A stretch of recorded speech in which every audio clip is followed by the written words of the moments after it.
or whatever type of writing system they're using, how to do that in an organized way. How to learn how to politely ask for help, so how to analyze a situation and figure out, is this a situation that I could perform independently, or is this a time that I need to ask for help so that I can continue to work and to be efficient. And again, use of assistive technology. There's a lot that's out there, but typically it requires long-term instruction and organized opportunities in order for students to learn to make truly effective use of some of the devices that are out there. Along or as part of this expanded core curriculum, students with visual impairments may also need instruction in orientation and mobility. This may include instruction on how to walk independently, and here we see a picture of a new device that's been developed that is for students who traditionally would have used a cane. This device actually sends out low-range radio signals, a bit like a bat, a bit like a radar system, and then transmits that information back to the individual through the handle. So the individual receives vibrations in the handle that lets them know, for example, if there is a door that they could use to walk through, or if they are getting close to the curb on a sidewalk. So this is some of the technology that's coming out to help individuals walk independently.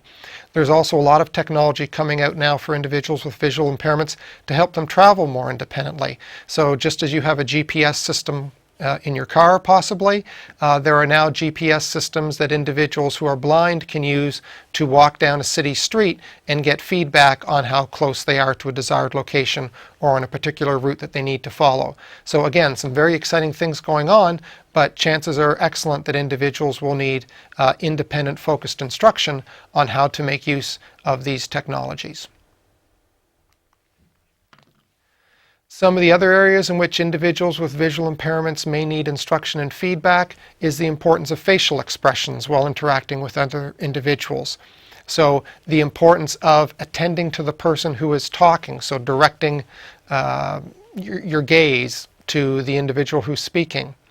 How to maintain an appropriate conversation. How to look like you're paying attention.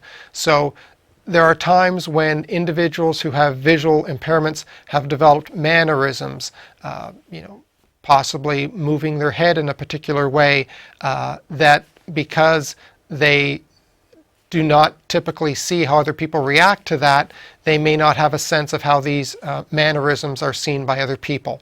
So as individuals become adolescents or as they grow up, it's important that they get feedback on how those different mannerisms may or may not be perceived by other people.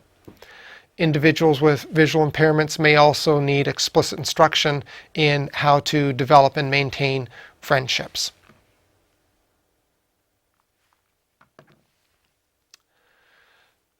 As you can imagine, there will also be a need for some focused instruction on specific independent living skills. So for individuals with a visual impairment, how they will go about dressing and buying clothes, shopping for food items, cooking food items.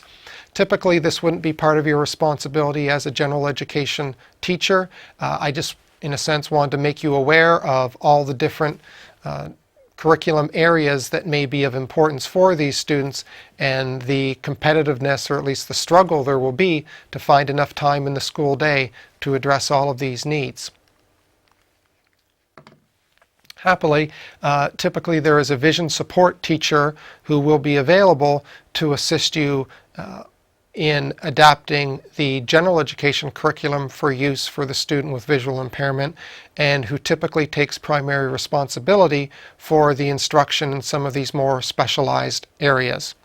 The vision support teacher has had specialized training in how to make use of instructional strategies that will be well received by students with visual impairments, and so they will serve as an important resource.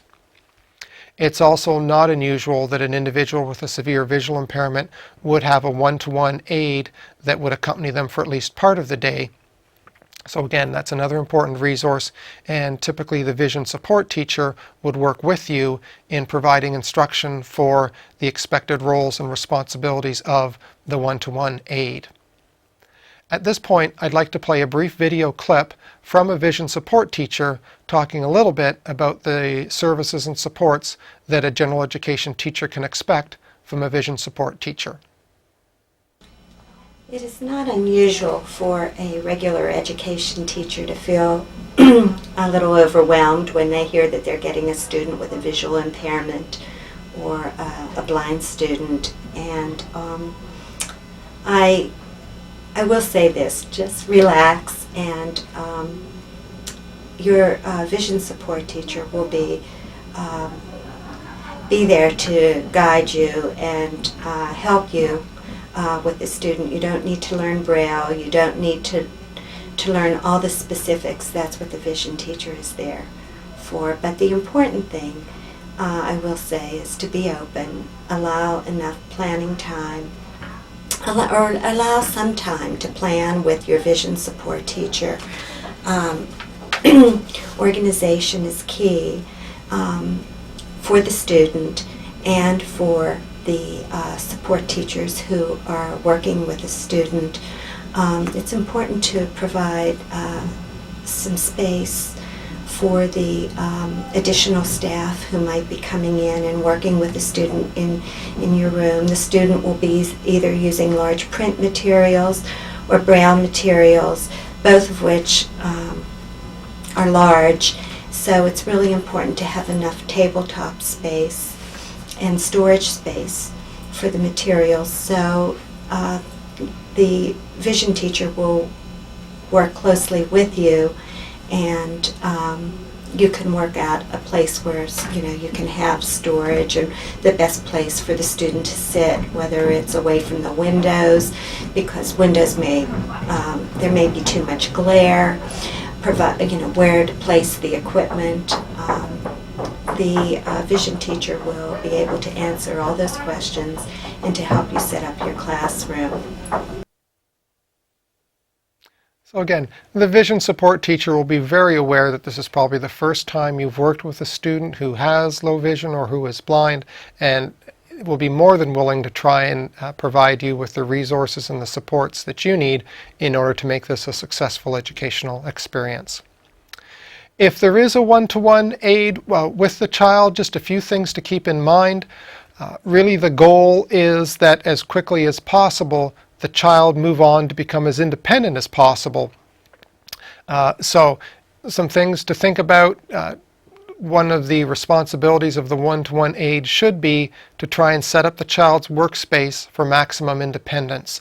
So think about ways that materials can be organized or stored or arranged so that the child can independently get them out and put them back and not be dependent on somebody else handing them materials. When we talk with parents of children with low vision, one of their major goals for their child is that the child learn how to become more independent. And they often talk to us about the need for teachers and one-to-one aides to regularly review in what areas are we providing assistance and how could we start to reduce that assistance over time, making sure that the child can still perform the activity, but just really thinking about what are the ways that we could help the child to become more independent in a particular skill. Another way that one-to-one aides provide assistance is by teaching the student a skill that they can then use to participate in the classroom. So the one-to-one aide is often a useful resource in terms of identifying some of the priorities that would help that student to become more independent. So as I mentioned, the one-to-one aide always needs to be ready to sort of pull back in a structured way, not leaving the child floundering, but also making sure that we're not creating learned dependency in that child, that the child is not coming to rely too much upon having that one-to-one aide available. We need to make sure that the child is still being provided with an opportunity to learn how to perform a skill independently. and looking for ways that we can help that child transition away from supports. I mean, this is important not only so that the child learns to perform the skill independently, but also so that others in the environment, classmates, other teachers, see that the child is truly capable of performing these skills on their own. One of the tricks with this is it needs to be clear to everybody in the school, so classmates, other teachers, principals, superintendents, that the goal of the aid is to gradually withdraw. We do not want to get into a situation where the aid is being criticized for doing nothing. So if it appears that, if other people see the child with low vision sort of struggling in a particular situation, if they don't understand that the goal of the aid is to gradually introduce that student to more and more challenging situations, they may assume that the aid is not doing their job. They may assume that the aid is being lazy and that they should be providing help. Well, as I said, we need to be very careful that the aid's not providing too much help and is looking for good opportunities to promote independence. So try and make sure that there is common understanding of the goals for the one-to-one aid and the importance of the student with low vision learning to become more independent. I just wanted to share this quote with you. This comes from the parent of a child with visual impairment, and this is the mother talking a little bit about the goals that she has for her child. If by age 18 a blind student cannot take care of him or herself, travel independently, make his or her own arrangements for academic accommodations, then the student is not going to make it in the real world. So somewhere between the support we provide a preschooler and the independence that we expect at age 18, the shift must occur. The bottom line is that we have to work ourselves out of a job. And so again, that's kind of a funny concept for people, and you really need to make sure that there's clear communication among the entire staff is that we are always looking for ways in which we can promote independence. So in summary, in working with students who are blind who have low vision, I would encourage you to keep your expectations high. I think you've seen some of the outcomes that are possible when we really expect the most from the students that we work with. We want to provide the same or equivalent information and experiences for the blind child as we would for the sighted child, and we'll talk a little bit later in this series about how we can make use of assistive technology to achieve some of those goals. We want to promote independence in academics, social interaction, and life skills. And while we need to respect the need for specialized instruction and support, we need to make sure that by and large we're offering information and we're not offering more help than is needed for that child to be successful. So that's the information that I wanted to share on working with students with low vision and working with students who are blind. At this time, if you'd like to take a short break, it's probably a good time to grab a cup of coffee. We're going to come back in a moment or two and talk a little bit more about working with students who are deaf or who are hard of hearing. Thank you.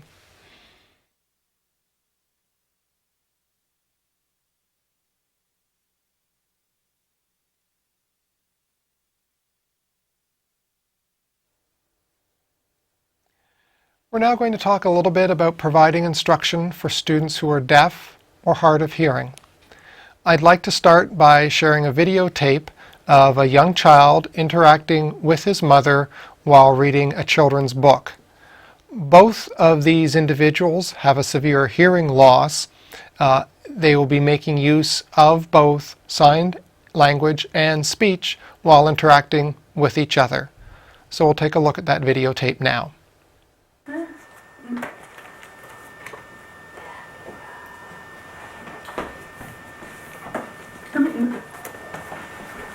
The title is Happy Halloween Biscuit. I'll find Biscuit. Her mom Biscuit, that's the little girl. We are going to the pumpkin patch at Halloween.